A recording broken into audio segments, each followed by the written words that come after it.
Our story starts in 2003, from the germ of an idea within the designer's head. Over weeks of discussion, rough sketches and technical calculation, these have progressed into a fixed design, complete with accurate, detailed drawings.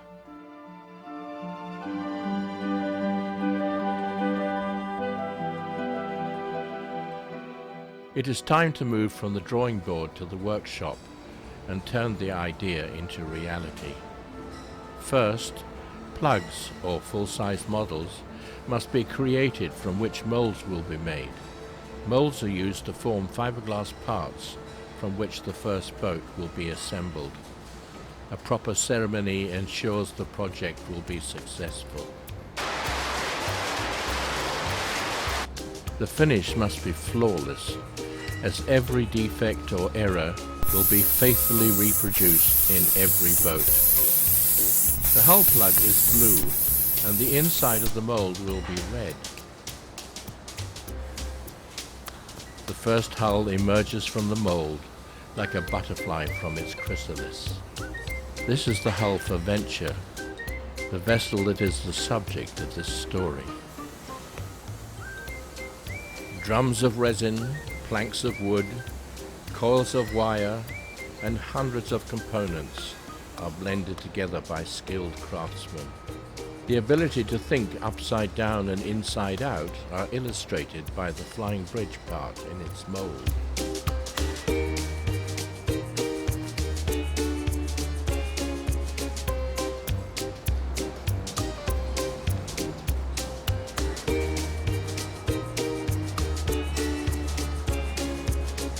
The sketches have become reality, and we get our first proper look at the Fleming 65. A huge mobile crane lifts her into the test tank.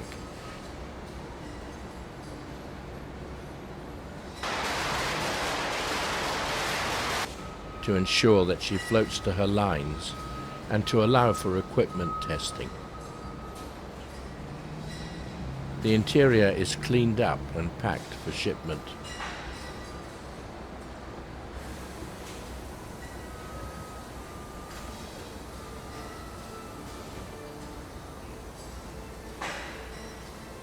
Now named Venture, she is loaded onto the transporter.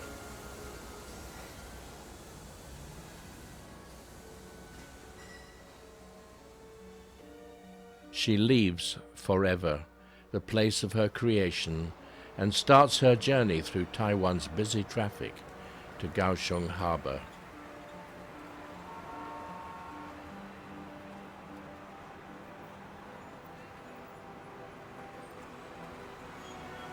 Here, a mobile crane, at a cost of $10,000 per day, lowers her gently into seawater for the first time.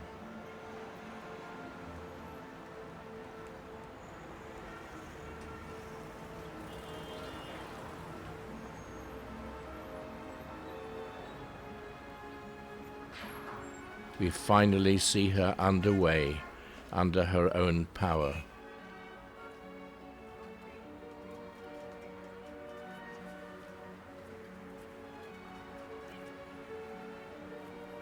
With sea trials complete, on Christmas Eve 2004, Venture is lifted from the soil of Taiwan.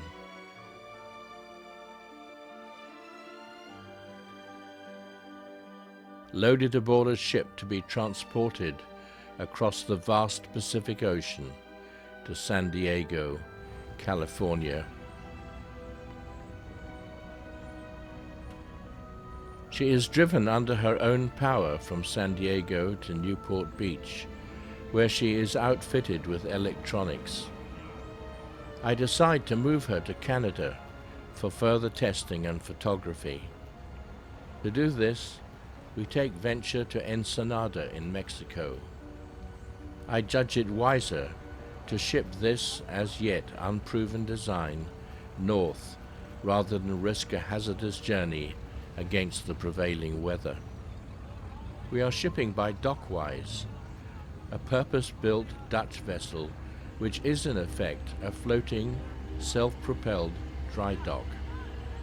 She floods her ballast tanks to allow boats to enter the central part of the ship, and then closes the stern door and pumps out the water.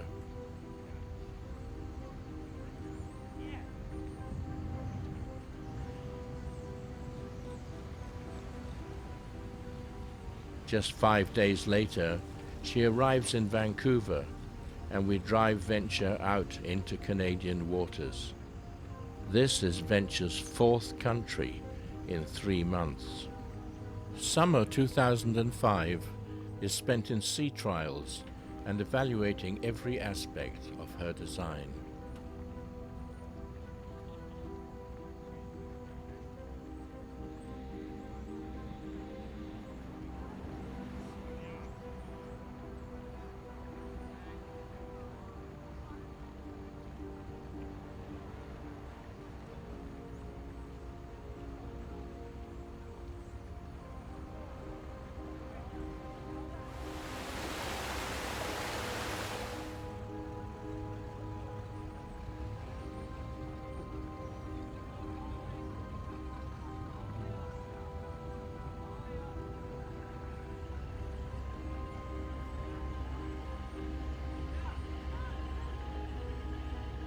In September, we moved to Seattle to present the Fleming 65 to the world at the Seattle Boat Show. Venture is gussied up to look her very best.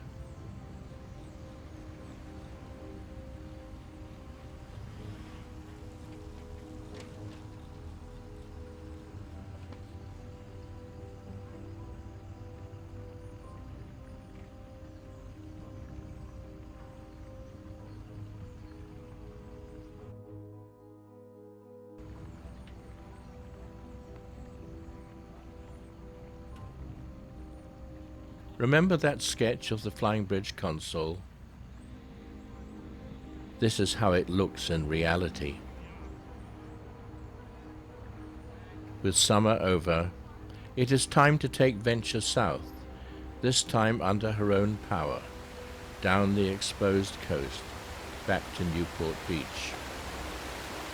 We are lucky with the weather, and Venture handles the ocean swells without problem. We travel overnight with brief stops in Grays Harbor and Eureka.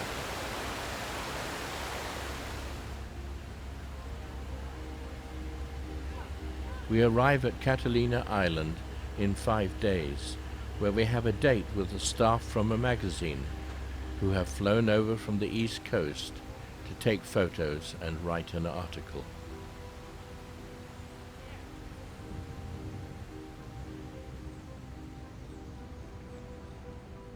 Venture returns to her berth in Newport Beach, where she spends the winter of 2006.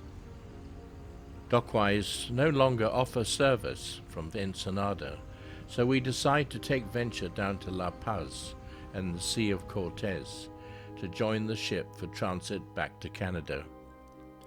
I was unable to join this trip, but the Fleming crew had an uneventful voyage and are able to rendezvous with the ship in the Sea of Cortez. Shortly after arriving back on Vancouver Island, we set off on our first cruise to Juneau in Alaska. This was to become our regular cruising ground in future years, so I will just point out some highlights. We traveled up the Inside Passage through serene channels. The nights were short. This photo was taken at 3 a.m. We passed dramatic cliffs with magnificent waterfalls.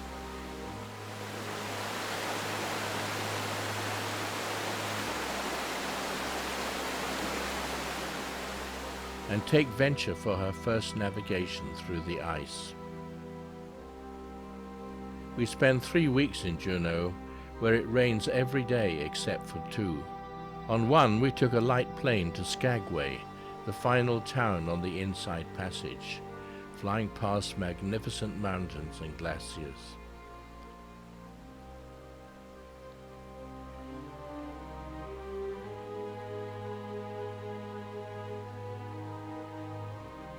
On the second day, we take a helicopter flight and land on one of the glaciers close to Juneau.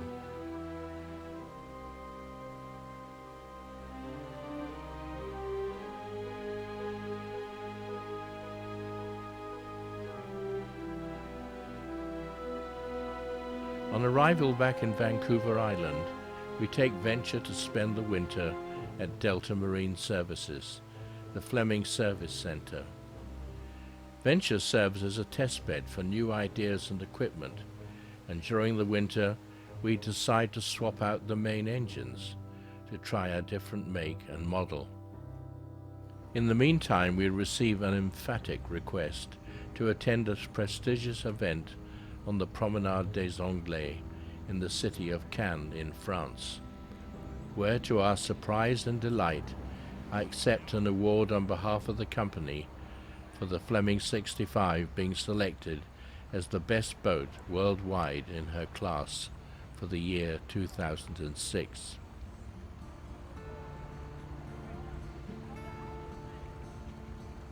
During summer 2007, we cruised the Broughtons, a group of islands on mainland Canada opposite the northern part of Vancouver Island.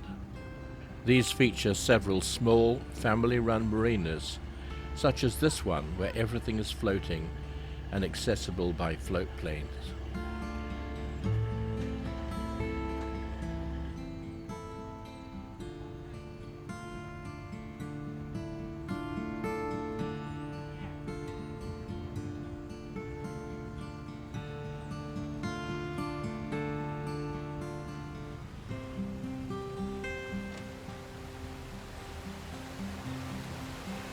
Care has to be taken when navigating narrow channels such as this one. Mirror calm at slack, they become raging torrents within a few minutes. We spot a black bear effortlessly flipping over rocks at low tide.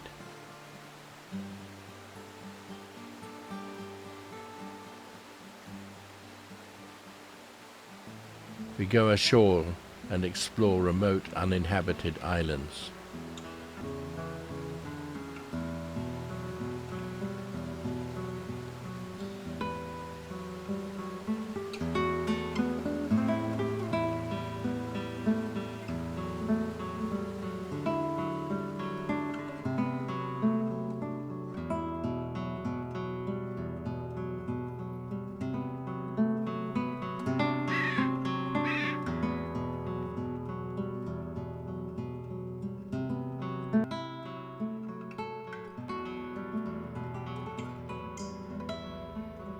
Mist lingers over the water as we return to the shipyard and prepare once more to head south down the exposed coast to California.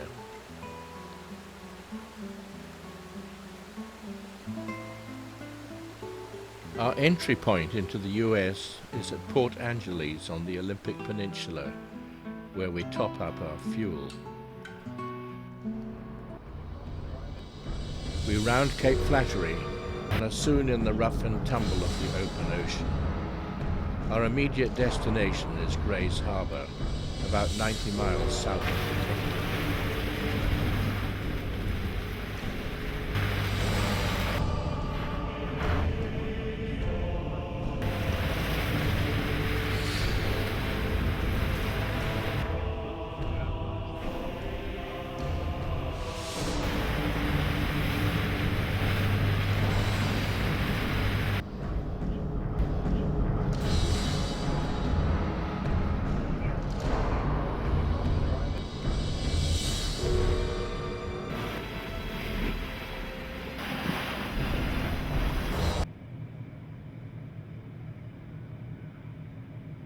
Grays Harbor is primarily a fishing port, and Venture stood out like a swan amid the local working vessels. After an overnight stay, we studied the weather reports, consulted a routing service, and decided to head back out to sea to take advantage of a narrow weather window to win some progress south before the forecast gales arrived.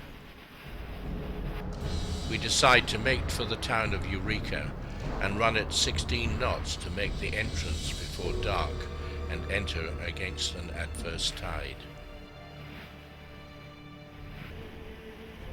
Concentration was needed to negotiate the tricky entrance.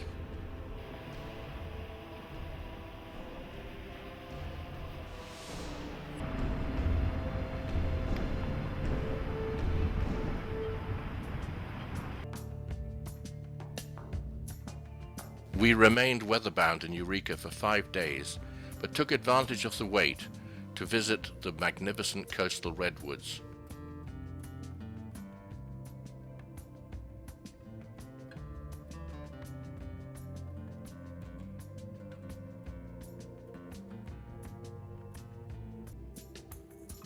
Walking among these forest giants, many more than 2,000 years old, was an uplifting experience. It is tragic to think that less than 3% remains of the original forest that were here when the white man arrived.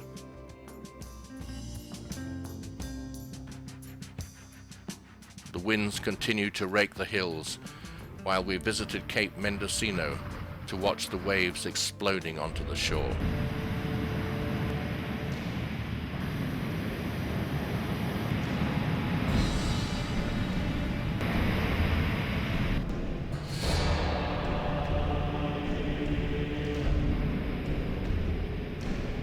Forecast much improved, we forsook the safety of the harbour and turned our bows out through the heaving entrance into the open ocean.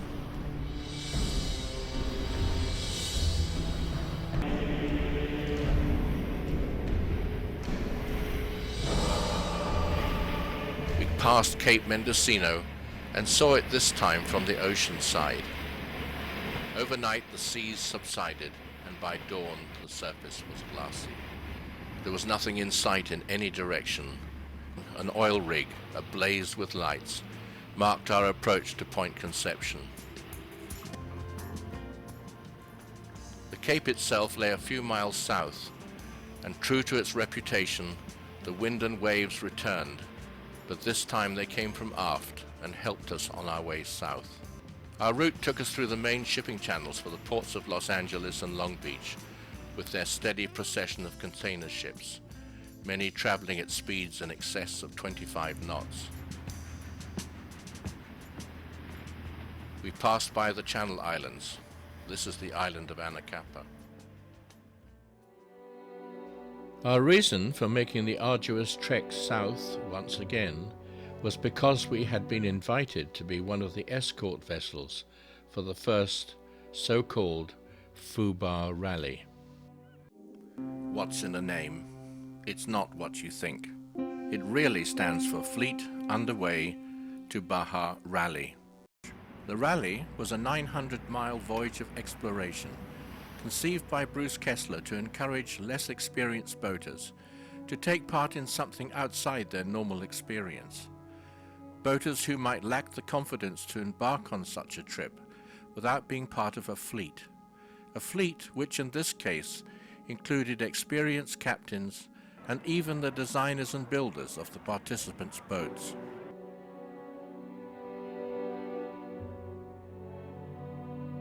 Turtle Bay is rich in wildlife, and as dawn broke the following morning, the bay was a frenzy of activity, with seals, porpoises and birds feeding on waters teeming with fish.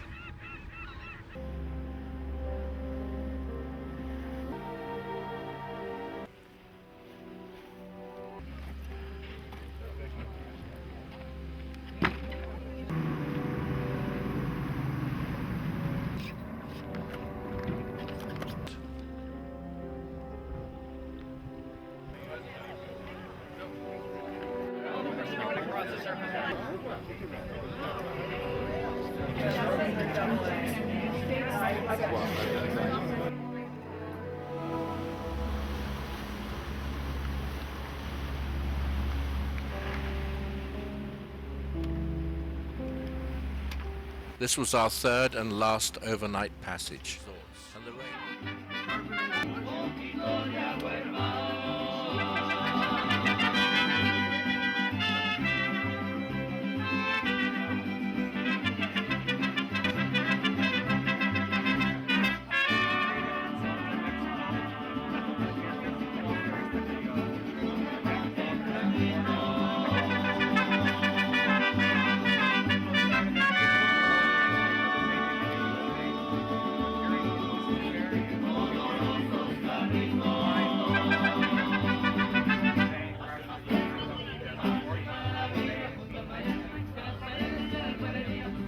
The next day, we traveled 75 miles along the southern coast to Bahia de los Muertos, as the Bay of the Dead.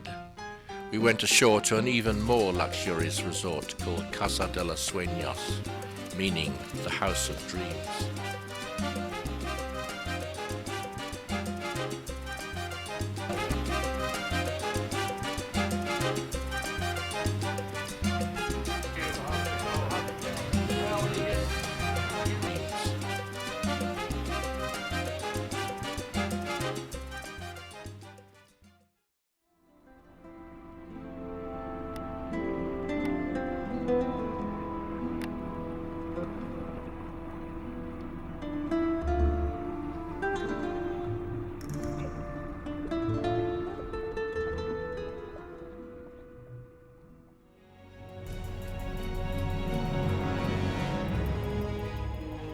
There are mountains here too, but stark and devoid of trees.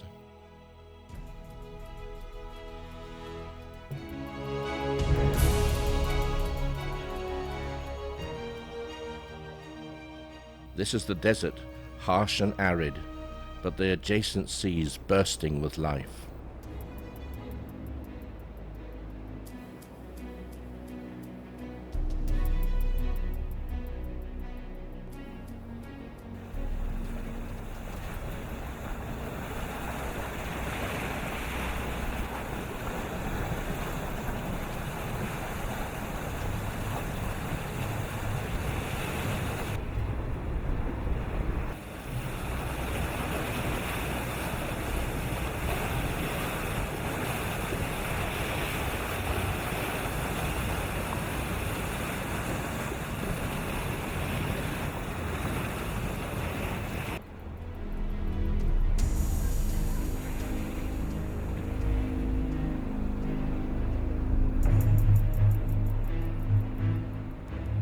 Venture now lay at anchor in quiet bays, framed by saguaro cactus.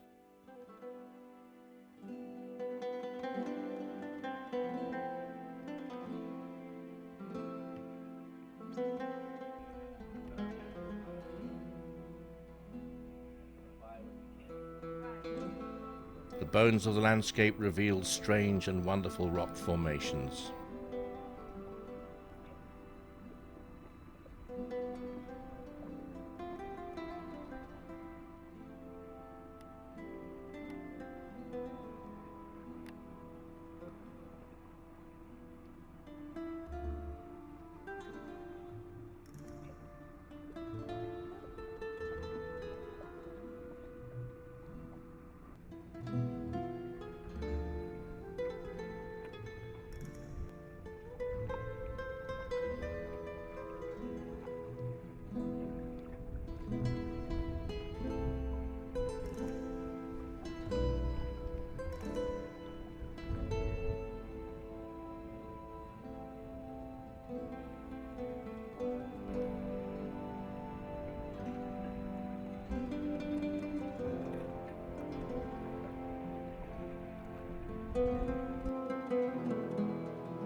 We refueled and provisioned in the Mexican town of La Paz before heading across the water to the resort town of Puerto Vallarta on the Mexican mainland.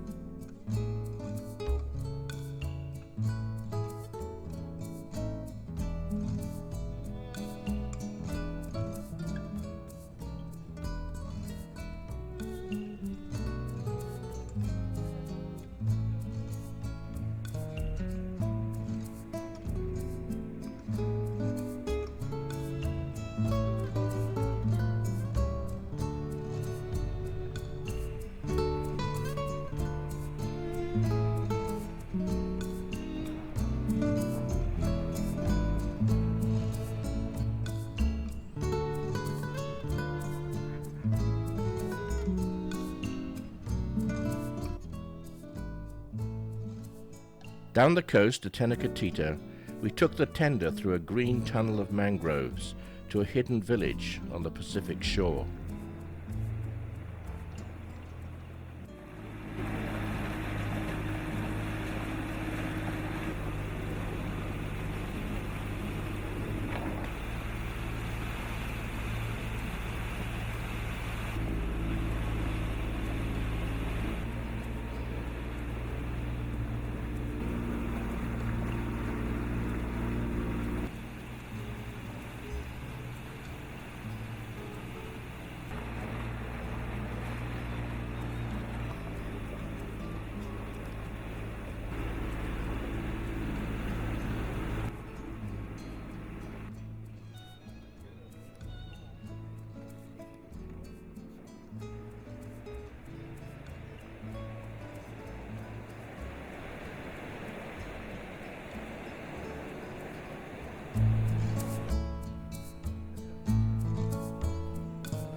Moving on south, the sea was alive with turtles.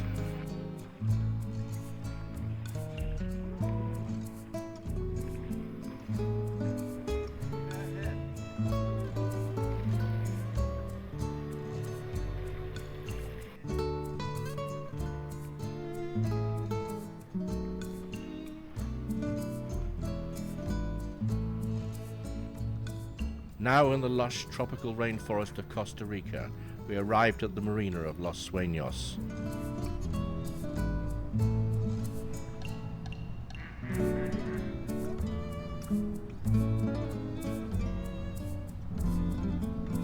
Here we took on the all-important fuel for the 650-mile journey to the Galapagos. Not many powerboats make this trip because they lack the range and ability to handle the offshore passage. It was to be almost 1,000 miles before we would refuel again.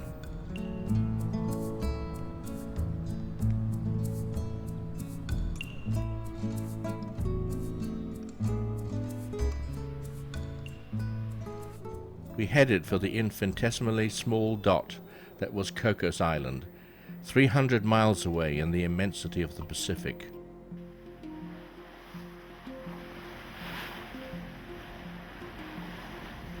We travelled slowly to conserve fuel, so it was the afternoon of the second day that Cocos appeared first on radar and then arose over the horizon through the rain and thunderstorms. Mist draped the forested slopes, and we felt as if we had arrived in a lost world. We approached Chatham Bay and called the ranger station on the radio. Anchoring is not permitted, and we were directed to a mooring. When the dawn came up like thunder, we found we had a new neighbor. We ran our tender around the point and over a bar into the estuary of the Janeo River in Wafer Bay for a trek through the rainforest to a waterfall. It started with the crossing of a quaint suspension bridge made up of fishing floats. Only 18 square miles in area, Cocos lies in the tropical convergence zone and gets 275 inches of rain a year, which supports a tropical rainforest. The track was rough but adequate and climbed steadily through the lush vegetation.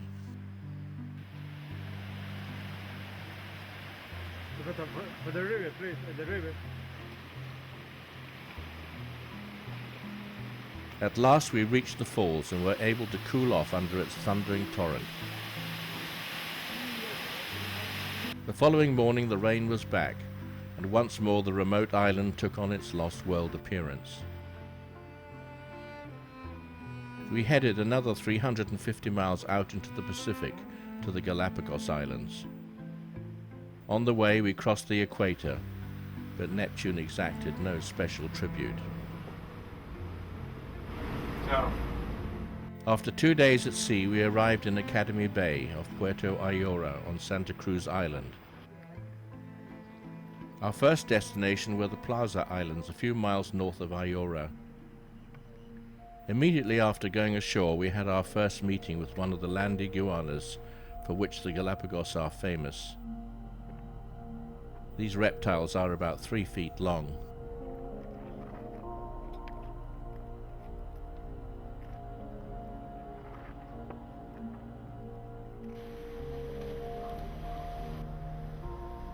The tops of these cliffs are a clubhouse for bachelor sea lions. It is hard to believe that these large animals, apparently so ungainly on land, climb these cliffs and seek out their favorite resting sites. As with any club, the senior members have priority and unceremoniously kick out the juniors.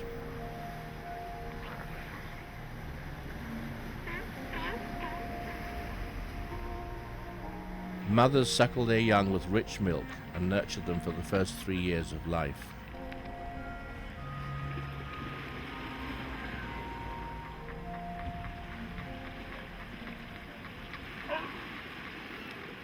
We were underway before dawn in order to reach our next destination. We headed for Kiko Rock, also known as Leon Dormido, the sleeping lion.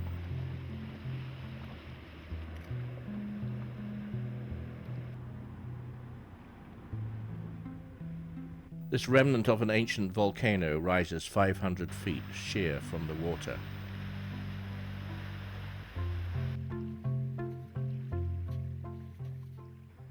The landscape had a stark beauty. The powdery white sand dazzled the eyes. Crimson ghost crabs scuttled across its surface on tippy toes, like runaway rubies. Venture swung at her anchor on a turquoise sea, framed with lava as black as jet.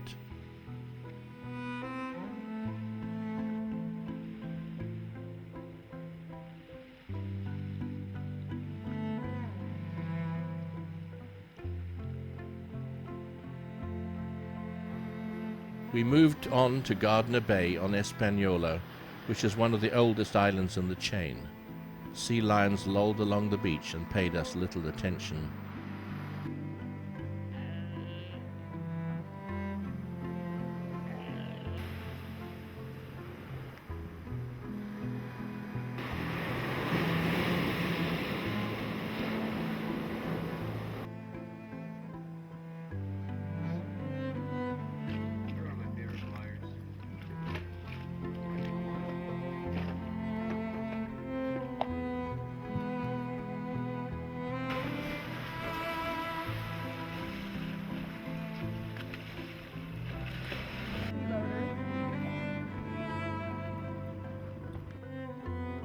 On Floriana, also known as Santa Maria, we met the gorgeous pink flamingos whose distant ancestors are believed to have originated from the Caribbean, although by what means they arrived here is still a mystery.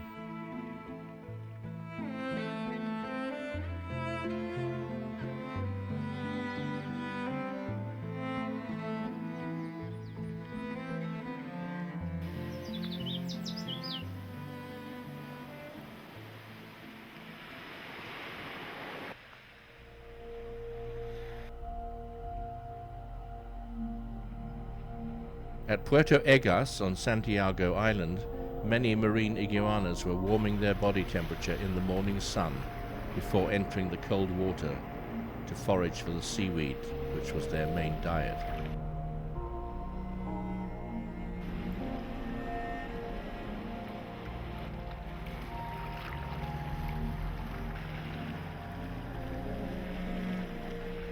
Adding a splash of color to the black rocks and iguanas were numerous Sally Lightfoot crabs, so named for their ability to skip across the rocks, ahead of, or even in, the swirling waters.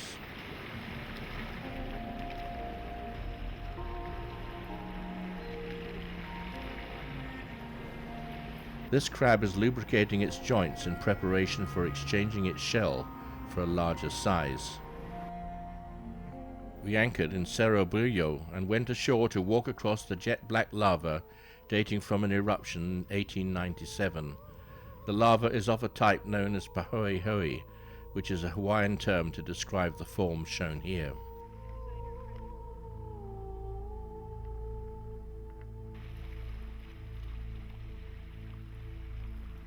Frigate birds with their 7-foot wingspan cruised effortlessly above us as we headed towards Santa Cruz. First there was one, and then joined by others. They brought to mind pterodactyls floating on a prehistoric wind.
This male with deflated courting pouch became our latest hitchhiker. Seymour Island at the northern tip of Santa Cruz gave us the opportunity to observe the courting rituals of the blue-footed boobies. The males woo the females by sky pointing, accompanied by a whistle.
Nearby, a male frigate bird has his courting pouch fully inflated.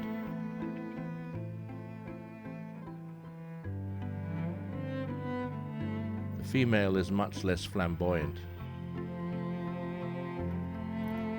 Here, a great frigate, with his deflated pouch resembling a red cravat, sits on a nest. On the ground below, a magnificent land iguana is on the hunt for insects.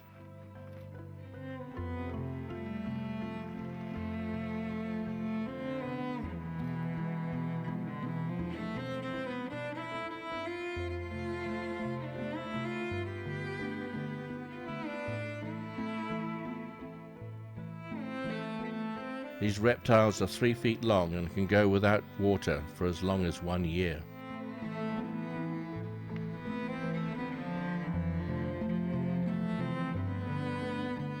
We went to see the giant tortoises which give the Galapagos their name, and for this we had to take a car to the uplands of Santa Cruz Island. We now took on 1,550 gallons of fuel as we prepared to set out on the 900-mile transit to Panama.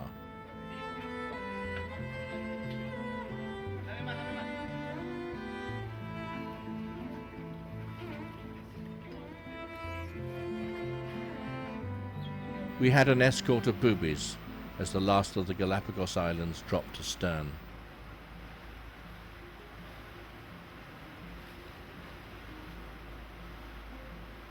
We were accompanied by one last hitchhiker as evening fell. The following day, we picked up an escort of dolphins.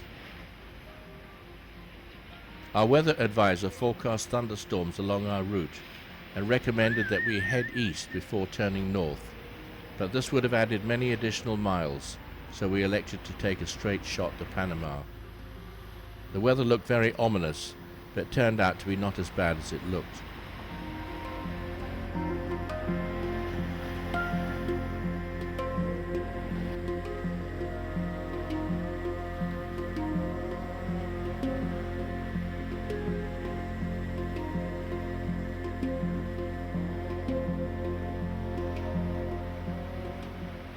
After 4 days and nights at sea, we sighted mainland Panama rising over the horizon under stormy skies. We had burned just over 1 gallon per mile and arrived with almost half our fuel remaining. After the isolation of the 900-mile ocean crossing from Galapagos, Venture arrived in Panama Bay to find it crowded with vessels awaiting their turn to transit the Panama Canal. Storm clouds bloomed on the radar, and AIS was a great assistance in isolating the ships from the clutter. Distance from Flamingo Lighthouse, 2.3 miles, bearing 112 degrees, over. Thank you. Standing by, Channel 12. Be standing by, Channel 12. We rafted up alongside a sports fishing boat. Venture provided the propulsion for both vessels.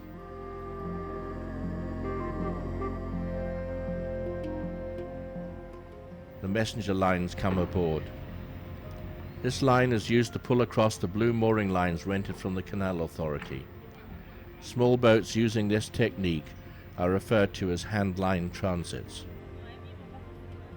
We approached the first Miraflores lock on the Pacific side. We were sharing the lock with a freighter from Bangkok.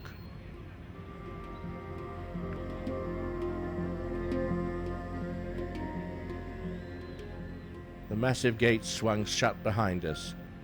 These gates are 6 foot 6 inches thick, 64 feet wide and 66 feet high. They are hollow and buoyant to reduce the weight on the hinges. The lines are adjusted by the line handlers as the vessels rise. 26.7 million gallons of water boils in through the 22-foot diameter culverts, filling the lock in just 8 minutes.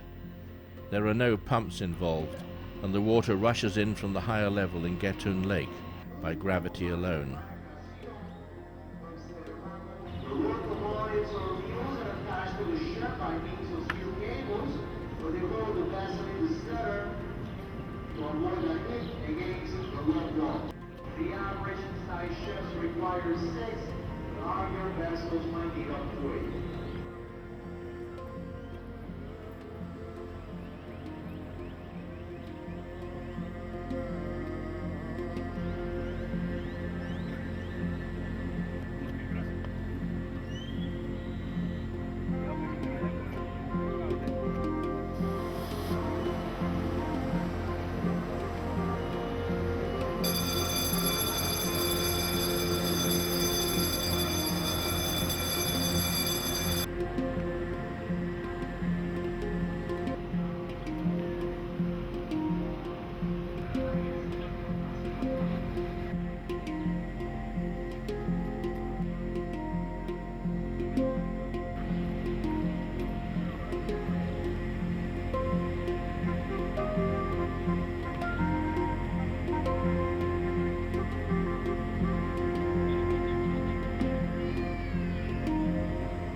now clear of the Pacific locks and free to proceed independently towards Gatun Lake.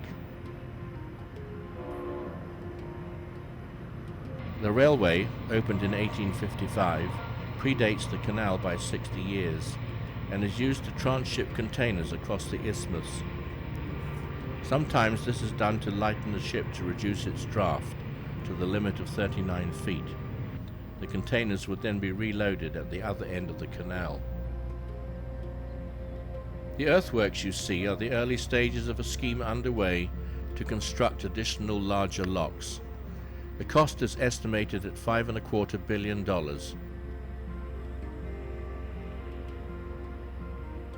Here we can see the Centennial Bridge completed in 2004, providing a second road link.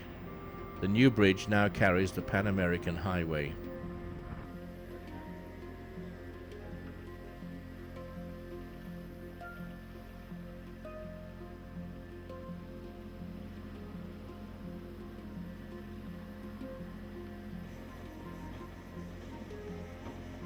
Surprisingly, the Panama Canal runs not east-west, but almost north-south. In fact, at Colon we were west of the starting point of Panama City.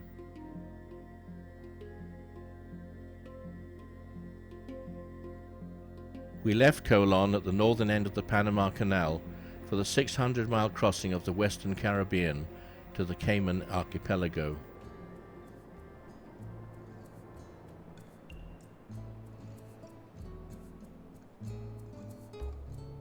It was the evening of the third day when we arrived on the island of Grand Cayman and were rewarded by a magnificent sunset.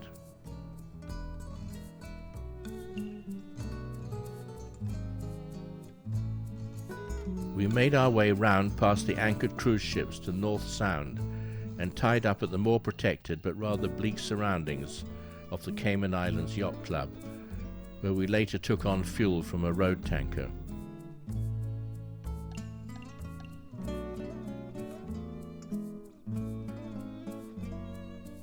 The design of this gate to the nature reserve reflects that of the silver thatch palm, which is the national tree of the Cayman Islands and found nowhere else.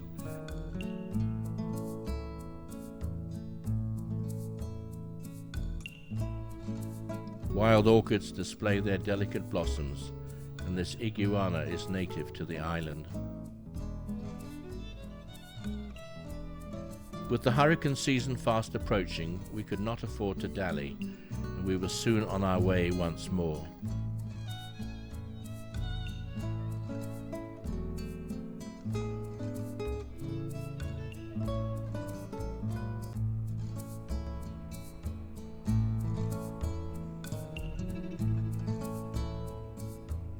The tropical weather took on a menacing appearance as we negotiated the tricky passage out through the reef. Even in the marked channel we had only 3 feet to spare under our keel, and the bottom was very visible through the clear water.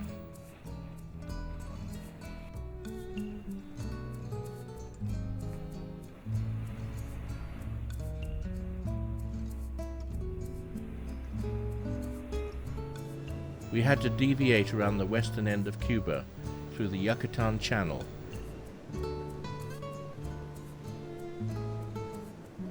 We had arrived back in the USA in the Florida Keys, at the quirky town of Key West.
Just north of Cuba, we felt a slight vibration and suspected we might have picked up something on a propeller. Imagine our surprise and that of the diver when he found this enormous cargo bag wrapped around one of the propellers.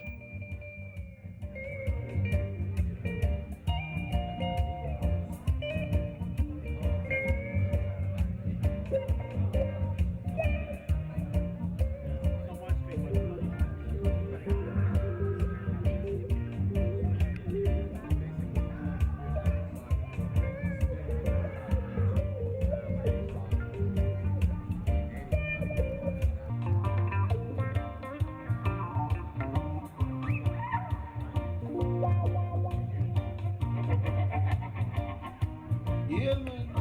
Gotta take it slow. Welcome to the Western. Total relaxation is the key.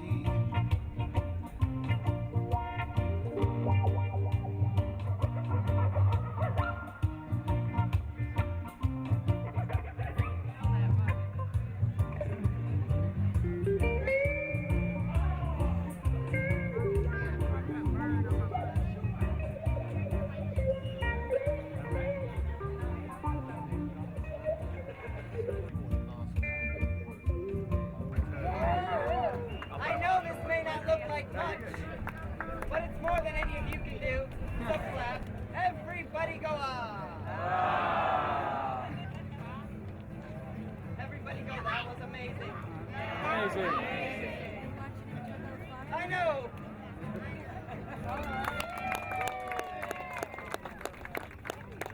I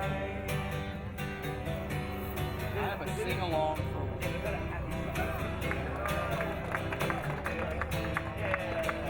I'm doing the call today.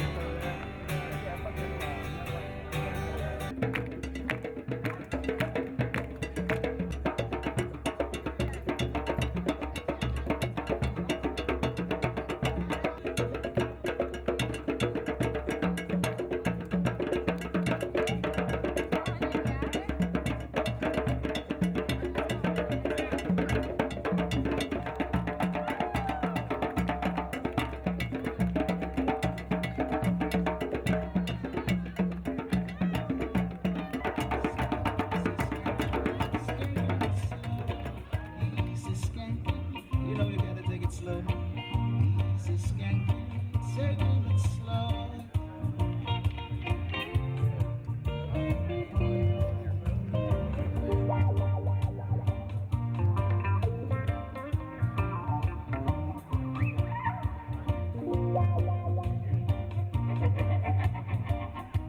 Yeah, man. Gotta take it slow. Welcome to the Western. Total relaxation is the key.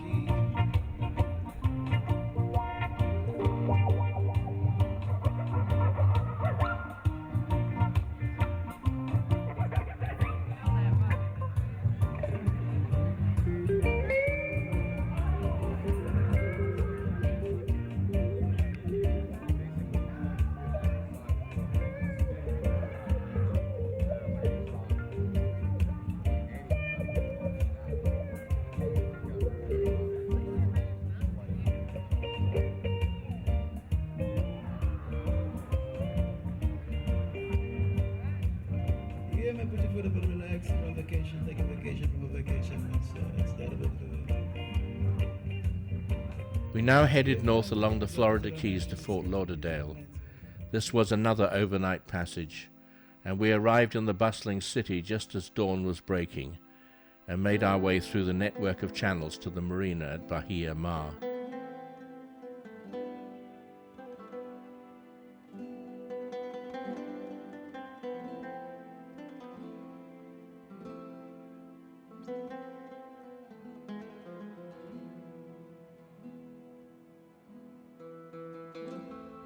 After 3 days, we retraced our way past exotic waterfront properties towards the 17th Street Bridge at the mouth of the harbour.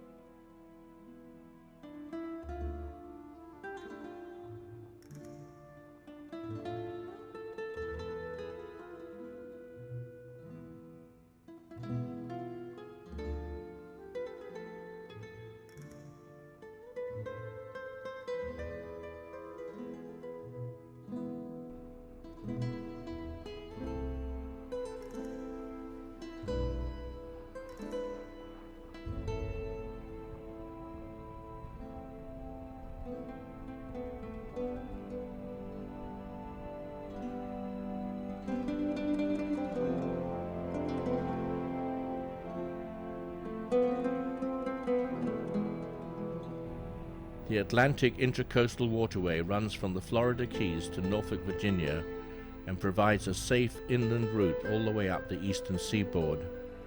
However, progress in parts can be very slow due to the number of bridges which open on a timetable.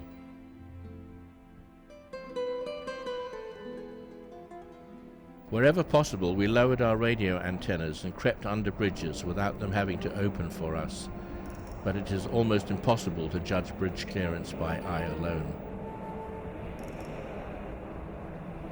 A series of inlets links the waterway to the open ocean, and we alternated between the waterway and the open sea. We picked up an escort of dolphins who accompanied us for some distance along the waterway.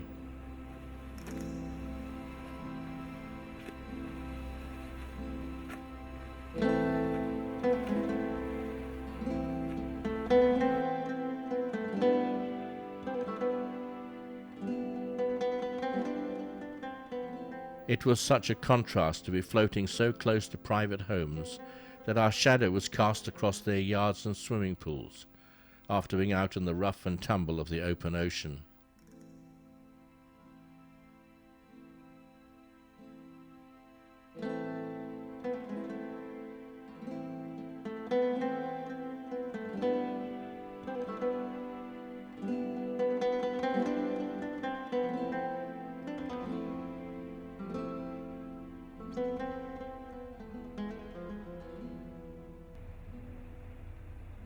The barge canal led us to Cape Canaveral, where we passed through a lock into the Atlantic Ocean for an overnight passage to Moorhead Inlet.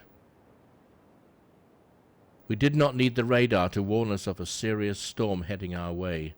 It was only too visibly evident as the angry clouds boiled towards us, accompanied by thunder and lightning.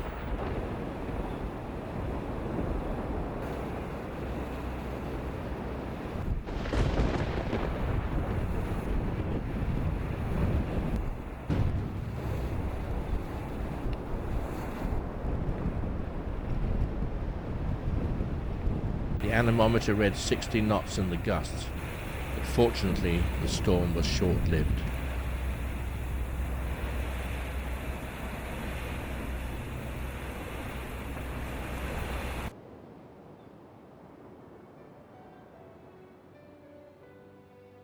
Back in the protection of inland waters, we attracted a following of a huge flock of laughing gulls, which somehow avoided hitting each other as they wheeled and dived to forage in our wake.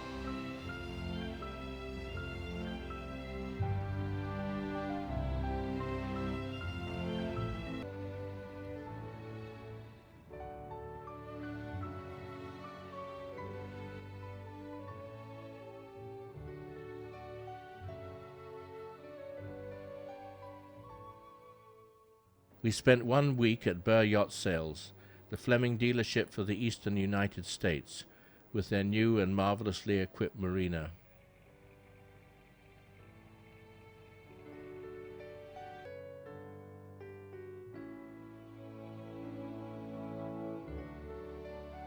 But we still had many miles ahead of us and were soon on our way once more up the Chesapeake and passing through the Chesapeake and Delaware Canal, opened in 1829, and large enough for ocean-going ships.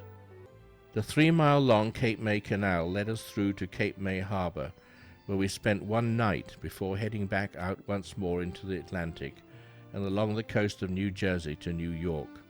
Like so many before us, we were welcomed to the great metropolis by the iconic Statue of Liberty. I was struck by the grace and fineness of detail seldom apparent in the pictures of this elegant landmark. From here we will head up the Hudson River, the Erie and Oswego canals, and down the mighty St. Lawrence River. Since we took that first step 4 years ago, venture has brought us many, many miles. Photography has also come a long way over the past 16 years. Succeeding cameras have become smaller, lighter, cheaper, and infinitely better. I'm now down to just this, with the red one used for underwater work.